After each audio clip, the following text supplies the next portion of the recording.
আমরা আরেকটা উদাহরণটা এখানে খুবই প্রাসঙ্গিক বাংলাদেশের প্রেক্ষাপটে, সেটা হলো জেনারেল নুরুদ্দিনের সময়, আজ থেকে স্বৈরাচার বিরোধী আন্দোলন, এরশাদ বিরোধী আন্দোলন, তখন খুবই দৃশ্যমানভাবে আজকে যে ঘটনাটা ঘটেছিল আগস্টের প্রকারান্তরে প্রায় তাই ছিল।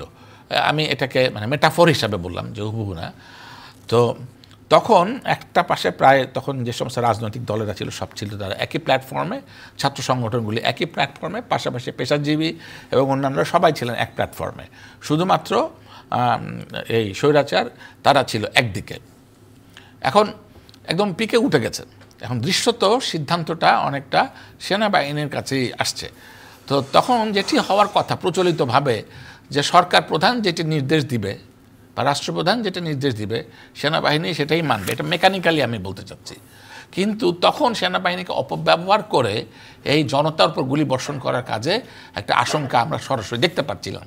তখন জেনারেল নুরুদ্দিন ছিলেন সেনাপ্রধান, তিনি খুবই সুস্পষ্টভাবে, এটা যেরকম দেখেছি স্পষ্টভাবে তিনি তার অবস্থানটা জানিয়ে দেন, সেনাবাহিনীর অবস্থানটা জানিয়ে দেন যে এই আমার দেশের ছাত্র জনতার বিরুদ্ধে আমরা রাইফেল, বন্দুক অথবা গুলি করব না।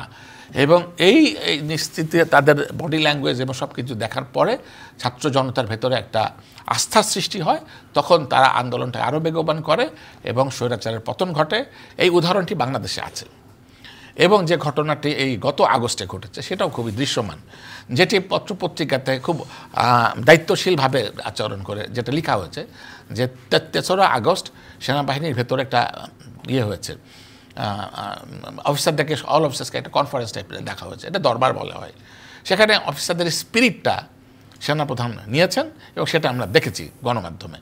সেই স্পিরিটটা ছিল জনতার পক্ষে, গণমানুষের পক্ষে এবং জনতার বিপক্ষে বন্দুক না ধরা বা গুলি না করার পক্ষে। এটা যখন পাওয়া গেল 5 তারিখে, যখন ফ্যাসিবাদ আমরা দেখলাম যে খুবই উগ্র আকারে যখন প্রকাশ পেল, তখন সেনাবাহিনী খুবই একই কথা বলছে, খুব দৃশ্যমানভাবে জনতার উপর কোনো বন্দুক চালায়নি, গুলি চালায়নি, বরং নিজের অবস্থানটি অত্যন্ত সুস্পষ্টভাবে প্রকাশ যখন করে, তখন যে আন্দোলনটি অনিবার্য ছিল সেটি খুবই সফলজনক হয়ে যায় এবং ছাত্র জনতা এই স্বৈরাচারকে সরাতে সক্ষম হয়।